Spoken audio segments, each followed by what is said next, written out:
Hello everyone, welcome back to readers venue. इस video में हम कवर करेंगे क्लास 10 फिजिक्स का चैप्टर लाइट अपने हैंड रिटन नोट्स के साथ। और इस रिवीजन सीरीज में जो फिजिक्स की हमारी चल रही है पूरा चैप्टर तो हम कवर कर रहे हैं, बट एक चीज है कि यार न्यूमेरिकल्स फॉलो नहीं कर रहे हैं। उसके दो रीजन है। न्यूमेरिकल करने के लिए यार मोबाइल में लिख पाना थोड़ा सा मुश्किल रहता है, और दूसरा इस बार बोर्ड एग्जाम में न्यूमेरिकल्स की वेटेज उतनी ज्यादा है भी नहीं, तो जिसमें वेटेज ज्यादा है थ्योरी को पढ़ लेते हैं। बाकी न्यूमेरिकल में ऐसा नहीं कह रहा हूँ कि यार टोटली मत पढ़ना, पढ़ के जाना, बट अभी रिसोर्सेज ना होने की वजह से यार करा पाना थोड़ा सा मुश्किल है। तो चैप्टर स्टार्ट करते हैं, लाइट रिफ्लेक्शन एंड रिफ्रैक्शन। चलो भाई। इस चैप्टर में बेसिकली अगर तुम्हें रिफ्लेक्शन आ गया ना तो रिफ्रैक्शन भी आ ही जाएगा, ठीक है। लाइट क्या होता है? लाइट के बारे में तो तुम्हें पता ही होगा ना, सोर्स ऑफ एनर्जी जिसकी वजह से हम चीजों को देख पाते हैं। तो पता ही नहीं था। तो रिफ्लेक्शन की बात करते हैं। Reflection is bouncing back of light in the same medium on striking the surface of any object. ये एक प्लेन है, यहाँ से तुम्हारी लाइट इंसिडेंट करती है इस पे, और वो उस पे टकराने के बाद बाउंस बैक हो जाती है, और इसी को हम रिफ्लेक्शन कहते हैं। रिफ्लेक्शन के कुछ लॉज की बात करते हैं। दो ही लॉज हैं, incident ray, reflected ray and the normal all lie in the same plane. ये है इंसिडेंट रे, ये है नॉर्मल जो कि परपेंडिकुलर होता है सरफेस के, और ये रिफ्लेक्टेड रे। ये तीनों एक प्लेन पे लाई कर रहे हैं, ये वाला जो प्लेन है। दूसरा लॉ क्या है? The angle of incidence is equal to angle of reflection. Angle of incidence ये वाला और एंगल ऑफ रिफ्लेक्शन ये वाला दोनों इक्वल होते हैं। अब जो बोर्ड एग्जाम में क्वेश्चन आते हैं ट्रिकी वाले, उसमें रहता है कि तुम्हें ये वाला एंगल दिया रहता है और तुम डायरेक्टली इसे एंगल ऑफ इंसिडेंस समझ के equal to angle of reflection इसी को लिख देते हो। बट वहाँ पे करना क्या होता है कि ये नॉर्मल है यानी कि 90 डिग्री बनाएगा, तुम्हें ये वाला एंगल दिया होगा मोस्ट ऑफ द केसेस में। कभी कभी आसान भी दे देंगे तो ये वाला ही दे देंगे सीधे। तो 90 में से इसे माइनस करोगे तो ये वाला निकल जाएगा, ये वाला होगा ये रिफ्लेक्टेड एंगल के इक्वल, तो आंसर निकल जाएगा। बहुत गुड हो गया जी। अब कुछ प्रॉपर्टीज होती है प्लेन मिरर की, हमने पिछली क्लासेस में पढ़ी है। इस चैप्टर में तो हमें कॉनकेव और कॉन्वेक्स के बारे में पढ़ना है वैसे भी। तो पहले एक प्लेन मिरर से शुरुआत करते हैं भाई, बेसिक से। Image size equal to object size, जो ऑब्जेक्ट का साइज होगा और प्लेन मिरर में जो इमेज बन रही है उसका दोनों का जो साइज है वो इक्वल रहेगा। जितनी डिस्टेंस पे तुमने ऑब्जेक्ट रखा है प्लेन मिरर से उतनी डिस्टेंस पे इमेज भी फॉर्म होगी, और जो इमेज प्लेन मिरर में फॉर्म होती है वो हमेशा इरेक्ट होती है, सीधी होती है, लेटरली इन्वर्टेड, राइट का लेफ्ट, लेफ्ट का राइट, वर्चुअल होती है यानी कि रियल नहीं होती है, सिंपल है। मिरर के पीछे कोई रियल में थोड़ी ना बन जाता है तुम्हारा हमसे कल। हाँ, यहाँ पे मैंने हिंदी में लिखा भी हुआ है, इरेक्ट मतलब सीधा, लेटरली मतलब लेफ्ट का राइट दिखता है, और वर्चुअल की मैंने अपनी खुद के लिए ट्रिक बनाई थी, जहाँ लाइट होगी वो रियल होगा, वो जहाँ नहीं होगी वो वर्चुअल होगा। बेसिकली समझ लो मिरर के पीछे कुछ एक्चुअल रियल वर्ल्ड एग्जिस्ट नहीं करता है ना, तो वो वर्चुअल इमेज फॉर्म होगी वहाँ पे। ऑब्वियस सी बात है बहुत। If light rays coming from a point after reflection, reflection के बाद अगर लाइट रेज एक पॉइंट से आ रही है और वो एक्चुअल में कभी मीट करती नहीं है, बस हमें दिखता है कि हाँ ये appearing to be meeting at a point, तब वो वर्चुअल इमेज फॉर्म होती है। जैसे मिरर के पीछे पे एक्चुअल में वो लाइट रेज मीट नहीं करती है, बस हमें लगता है कि हाँ ये यहाँ पे मीट कर रही है और उस वजह से हमें इमेज दिखती है। ये हम कॉनकेव और कॉन्वेक्स वाला जब पढ़ेंगे तो हमें ज्यादा क्लियर हो जाएगा। तो स्पेरिकल मिरर की ओर मूव करते हैं। पहला है हमारा कॉनकेव मिरर, दूसरा है हमारा कॉन्वेक्स मिरर। कॉनकेव का रिफ्लेक्टिंग पार्ट होता है ये केव वाला, केव के अंदर गुफा की जो एरिया है अंदर की ये वाला, और कॉन्वेक्स में होता है ये इसके बाहर साइड वाला उल्टी गुफा। अब इसके कुछ कंपोनेंट्स होते हैं जो कि इंपॉर्टेंट है जानना, और इनसे डेफिनेशन 1 मार्कर वाली चीजें आ जाती है, तो उसे जान लेते हैं। सबसे पहले हमारा रेडियस ऑफ कर्वेचर। सो सबसे पहले सेंटर जानते हैं, उसके बाद रेडियस पे मूव करेंगे तो ज्यादा सही रहेगा। जो स्पेरिकल मिरर है ना वो एक पार्ट है इमेजिनरी स्फीयर का। ये स्पेरिकल मिरर जो है ये एक इमेजिनरी स्फीयर का पार्ट है, और उस इमेजिनरी स्फीयर का जो सेंटर होता है वो होता है सेंटर ऑफ कर्वेचर, और उस सेंटर ऑफ कर्वेचर से पोल तक की जो डिस्टेंस होती है वो होती है हमारी रेडियस। और ये पोल क्या होता है? जो स्पेरिकल मिरर है ना इसका करेक्ट आधा होता है ये। यहाँ पे ये देखो, pole mid point of the reflecting surface. जो रिफ्लेक्टिंग सरफेस है स्पेरिकल मिरर जो मैंने तुम्हें बताया उसका जस्ट हाफ जहाँ पे होगा वो होगा हमारा पोल। तो हमने सेंटर ऑफ कर्वेचर जान लिया, रेडियस जान लिया, पोल भी जान लिया। अब जान लेते हैं principal axis.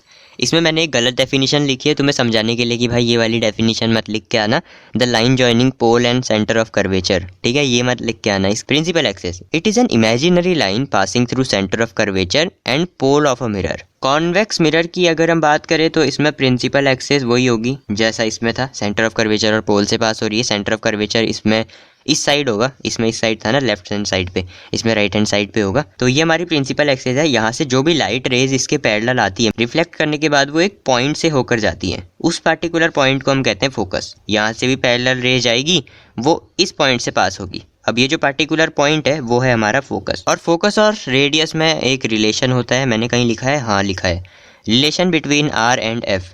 Radius of curvature जो कि पूरी रेडियस होती है, मान लो ये सेंटर है और ये हमारा पोल, यहाँ तक की जो डिस्टेंस होगी वो होगी हमारी रेडियस, और फोकस हमारा होता है यहाँ मिड पॉइंट पे, यानी कि ये है हमारा फोकस इतना। तो जो फोकस है वो रेडियस का हाफ होता है, इसे याद रखना, क्योंकि वो मिड पॉइंट पे लाई करता है, यहाँ पे रेडियस के मिड पॉइंट पे। अब आगे बात करते हैं image formation in concave and convex mirror. Concave mirror क्या करता है, जो लाइट रेज आती है ना उसे एक जगह पे कन्वर्ज कर देता है, ठीक है, इसलिए इसे कन्वर्जिंग मिरर भी कहते हैं। और दूसरी जगह जो कॉन्वेक्स मिरर है वो लाइट रेज को डाइवर्ज कर देता है, इसलिए इसे डाइवर्जिंग मिरर भी कहते हैं। कॉनकेव मिरर का फोकस लाई करता है in front of the mirror, इसमें लाई करता है behind the mirror. Concave mirror में जो रिफ्लेक्टेड रेज होती हैं वो एक्चुअल में फोकस पे मीट करती है।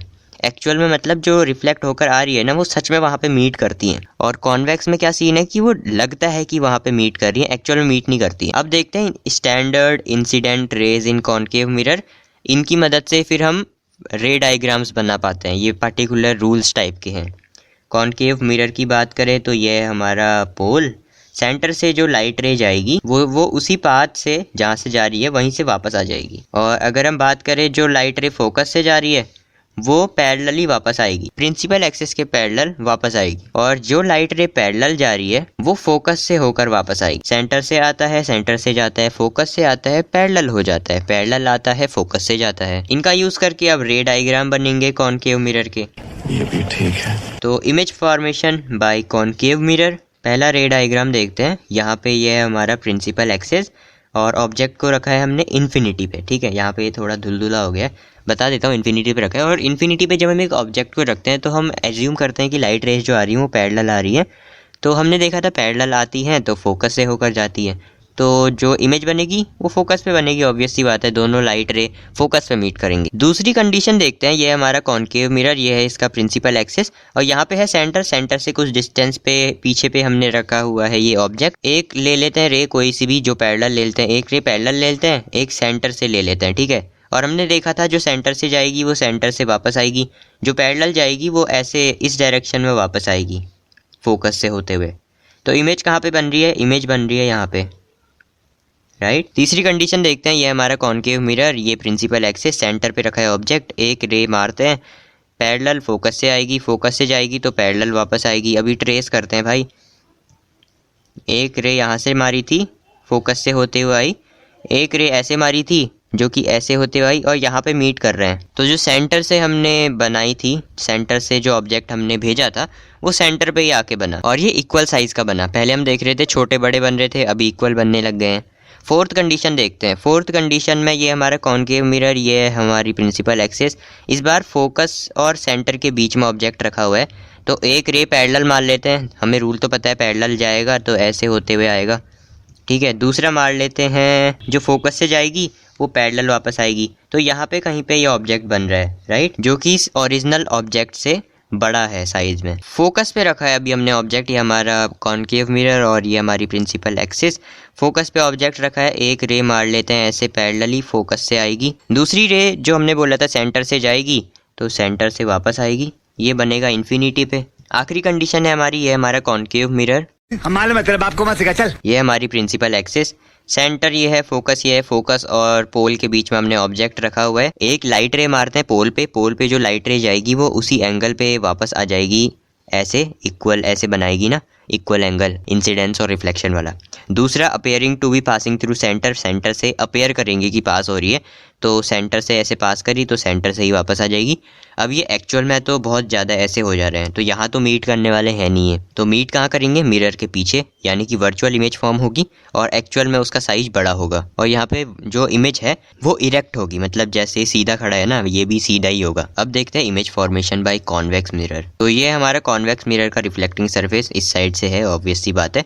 इन्फिनिटी पे जो भी ऑब्जेक्ट रखा होता है हम सपोज करते हैं कि भाई उससे लाइट रे जो है वो पैरेलल ही आ रही है और पैरेलल आती हैं तो फोकस से होते हुए जाती हैं। बट यहाँ पे हम देख रहे हैं कि यार फोकस तो यहाँ पे है, तो हम सपोज करेंगे कि लाइट रे फोकस से ही रिफ्लेक्ट होके वापस आ रही है, राइट। तो यहाँ पे ये लाइट रेज मीट करेंगे और ऑब्जेक्ट बहुत ही पॉइंट ऑब्जेक्ट जैसा दिखेगा। अब कॉन्वेक्स मिरर का दूसरा वाला पार्ट देख लेते हैं। कोई डिस्टेंस पे रखा हुआ है बट इन्फिनिटी भी नहीं, तो पास में ही है, तो एक लाइन ऐसे मार लेते हैं सीधे सीधे। तो जो लाइन पैरेलल मारी होती है वो होती है to be reflecting from focus, ठीक है, ये वाली लाइट की सीन है। दूसरी लाइट की अगर हम बात करें तो ये लाइट ऐसे गई है सेंटर ऑफ कर्वेचर से, तो सेंटर ऑफ कर्वेचर से जो ये लाइन गई है ये सेंटर ऑफ कर्वेचर से ही वापस आ जाएगी। तो जब ये वापस आएगी, मतलब मैं तुम्हें अभी इसका पाथ बताता हूँ, ये ऐसे अगर वापस आ रही है ना, यहाँ पे देखो इमेज फॉर्म होगी, तो यहाँ पे देखो इमेज फॉर्म होगी, क्योंकि फोकस वाली लाइन भी यहीं से जा रही थी, तो यहाँ पे जो है वो इमेज फॉर्म होगा हमारा यहाँ पे, ठीक है, छोटा सा इमेज फॉर्म होगा। तो देख लो, जूम करके बताता हूँ, यहाँ पे ये मीट करेंगी ऐसे, यहाँ पे इमेज फॉर्म होगी, छोटी सी फॉर्म होगी। हमने कॉनकेव में देखा था बड़ी इमेजेस फॉर्म हो रही थी, बट यहाँ पे नहीं। तो image formation bye mirror, concave में रहता है हमारा वर्चुअल इरेक्टर एनलार्ज, और कॉन्वेक्स में रहता है हमारा वर्चुअल इरेक्टर डिमिनिश्ड। कॉन्वेक्स का याद रखो भाई, कॉन्वेक्स में बनती है छोटी इमेजेस। साइन कन्वेंशन की बात करते हैं, आसान सा टॉपिक है पर पता नहीं क्यों लोगों को कठिन लगता है।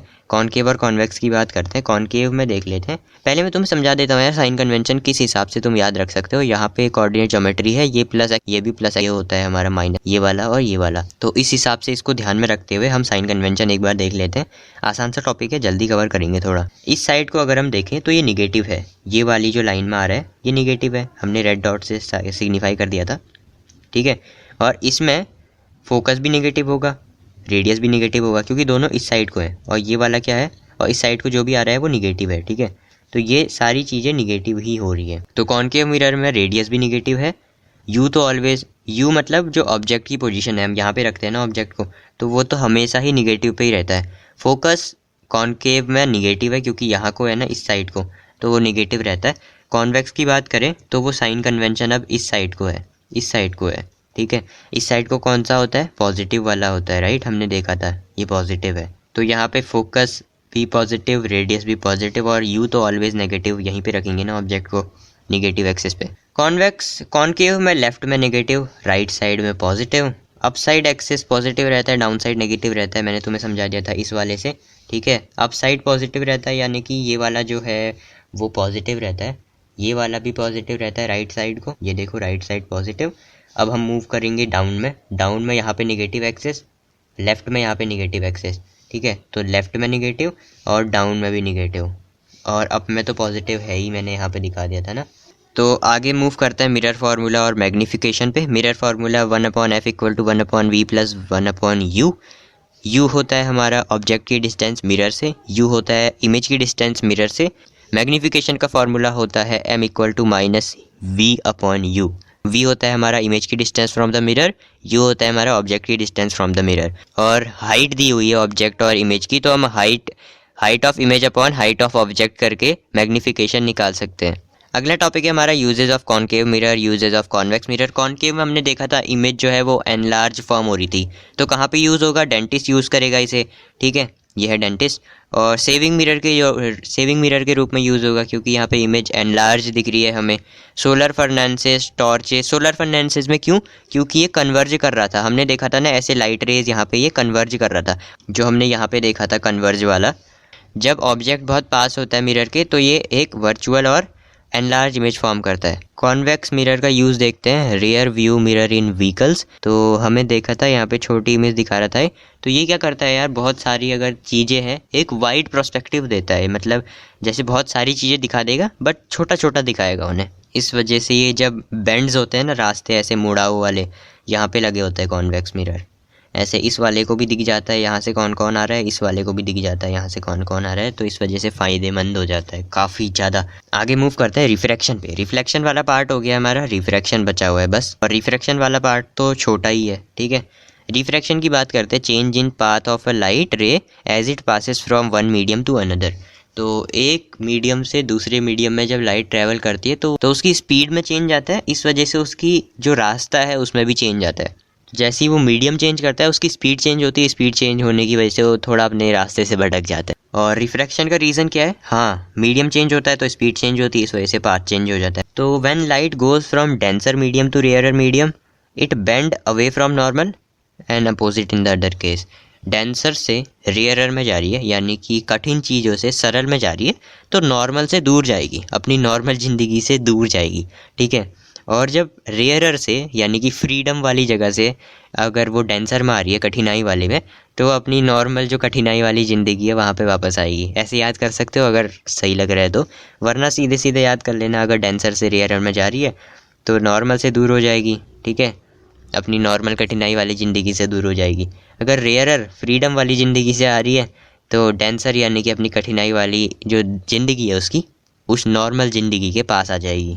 रिफ्लेक्शन के लॉस देख लिए थे, अब रिफ्रैक्शन की बात करेंगे। रिफ्रैक्शन में इंसिडेंट रे, नॉर्मल और रिफ्रैक्टेड रे सभी लाई करती है सेम प्लेन पे, जैसे हमने रिफ्लेक्शन वाले केस में देखा था वैसे ही इसमें भी है। फॉर एग्जांपल यहाँ से जा रही है, ये है इसका नॉर्मल सरफेस पे, और यहाँ से थोड़ा सा बेंड हो जाती है, डेंसर में जा रही है ना, तो ये तीनों लाइंस एक ही प्लेन पे लाई करती हैं। Sine of incident upon sine of reflected ray is equal to mu. Mu is the refractive index, it is the extent of change in direction of light ray, कितना वो light रे change हो रहा है, ठीक है, in a given pair of media is called refractive index, कि वो कितना चेंज हो रहा है उसकी डायरेक्शन में, इतना ज़्यादा हो जा रहा है या बिल्कुल ही नहीं हो रहा है, वो हमें बताता है रिफ्रैक्टिव इंडेक्स। और निकालते कैसे, साइन ऑफ इंसिडेंट एंगल दिया होगा तो sine of incident angle on sine of refracted one is equal to mu, देता है हमें रिफ्रैक्टिव इंडेक्स, जिसका मतलब होता है कि कितने एक्सटेंट में जो लाइट रे है वो अपना पाथ चेंज कर रही है। तो अगर ये हमें निकालना हो वैक्यूम के रिस्पेक्ट में अगर निकालना हो तो speed of light in vacuum आ जाएगा upon speed of light in जो पार्टिकुलर मीडियम दिया है। और अगर रिफ्रैक्टिव इंडेक्स निकालना है वाटर का विद रिफ्लेक्ट टू ग्लास, मतलब यहाँ पे हमने वैक्यूम हटा दिया, अब दो हमने मीडियम निकाल दिया है, कोई से भी हो सकते हैं। तो रिफ्रैक्टिव इंडेक्स अगर हमें निकालना है वाटर का विद रिस्पेक्ट टू ग्लास, तो वाटर पहले आएगा, विद रिस्पेक्ट टू ग्लास यानी कि ग्लास बाद में आएगा। यहाँ नेम से ही पता चल जा रहा है ना, वाटर पहले आएगा, विद रिस्पेक्ट टू ग्लास यानी कि ग्लास बाद में आएगा। तो इन टर्म्स ऑफ वेलोसिटी ये दोनों चीज़ें कट जाएंगी, तो सी अपॉन जो पर्टिकुलर मीडियम दिया गया है टोटल में अपॉन सी अपॉन जो पर्टिकुलर मीडियम दिया गया है, यहाँ पे है ग्लास, तो सी से सी तो कट जाएगा और वो फिर बन जाएगा ग्लास अपॉन वाटर के हिसाब से फिर हमें निकालना पड़ेगा। तो बेसिकली फॉर्मूला ये है अगर तुम्हें रिफ्रैक्टिव इंडेक्स निकालना हो तो। आगे मूव करते हैं स्पेरिकल लेंसेज में। Spherical lenses, concave lens, convex lens, इसमें जो प्रॉपर्टीज हैं, जैसे कॉनकेव पहले वहाँ पे कन्वर्जिंग मिरर हुआ करता था, यहाँ पे वो डाइवर्जिंग लेंस है, ठीक है। कॉन्वेक्स जो वहाँ पे एक डाइवर्जिंग मिरर हुआ करता था वो यहाँ पे एक कन्वर्जिंग लेंस है, तो जो भी यहाँ से लाइट रे जारी होती है वो कन्वर्ज कर देता है ऐसे। इमेज फॉर्मेशन बाय लेंसेज, याद रख लो image formation by concave mirror में जो होता था वो कॉन्वेक्स लेंस में होगा, और same case with convex mirror जो कि कॉनकेव लेंस में होगा। तो जो इमेज फॉर्मेशन हमने कॉनकेव मिरर में देखी थी वो यहाँ पे कॉन्वेक्स लेंस में यूज़ होगी, उस हिसाब से तुम इमेज फॉर्मेशन निकाल सकते हो। लेंसेज में साइन कन्वेंशन थोड़े से अलग होंगे मिरर से, ठीक है। Take something as an object, reference point की तरह उसे यूज़ कर सकते हैं। तो जहाँ पे ऑब्जेक्ट है वो लेंस का फ्रंट पार्ट है, क्योंकि ऑब्जेक्ट को हम यू पे ही रखते हैं ना, ऑब्वियसली यहाँ पे रखते हैं, और यहाँ पे हमारा लेंस होगा कोई सा भी मान लो। तो हमने देखा था इस साइड पे जो है वो चीज़ें नेगेटिव होंगी, और ऊपर जा रहे हैं तो पॉजिटिव हो जाएगी, इधर को जा रहे हैं तो ऑब्वियसली पॉजिटिव, इधर को भी, यहाँ पे एक्स एक्सिस पॉजिटिव होती है, और डाउनवर्ड जा रहे हैं तो निगेटिव, लेफ्ट में जा रहे हैं तो निगेटिव। इस तरीके से साइन कन्वेंशन निकाल सकते हो आराम से। लेंस फार्मूला, मिरर का अलग था, लेंस का अलग है, 1/v - 1/u equal to 1/f। Magnification m equal to v/u, अगर v और u नहीं दिए हैं तो height of the image upon height of the object करके भी निकाल सकते हो। पावर ऑफ द लेंस की बात करते हैं। Ability of a lens to converge और डाइवर्ज लाइट रेज, वो किस एक्सटेंट तक लाइट रेज को कन्वर्ज या डाइवर्ज कर सकता है, उसकी पावर क्या है वो कर पाने की, उसे ही पावर ऑफ लेंस कहते हैं। तो पावर ऑफ लेंस कैसे निकालते हैं, 1/f, f होता है हमारा फोकल लेंथ इन मीटर्स, ठीक है। क्वेश्चन में ट्रिकी बनाने के लिए इसे सेंटीमीटर में दे देंगे, जो कि ऑब्वियस सी बात है तुम मीटर में चेंज करोगे, ठीक है, सिली मिस्टेक्स करके मत आना। पावर ऑफ द लेंस की ऐसा यूनिट होती है डायोप्टर, डी से डिनोट करते हैं इसे। इसके साथ हमारा चैप्टर खत्म हो जाता है। होप कि तुम वीडियो पसंद आई होगी, लाइक कर देना, शेयर कर देना, सब्सक्राइब कर देना, नोट्स की लिंक तुम्हें डिस्क्रिप्शन में मिल जाएगी। Thank you so much for watching, bye.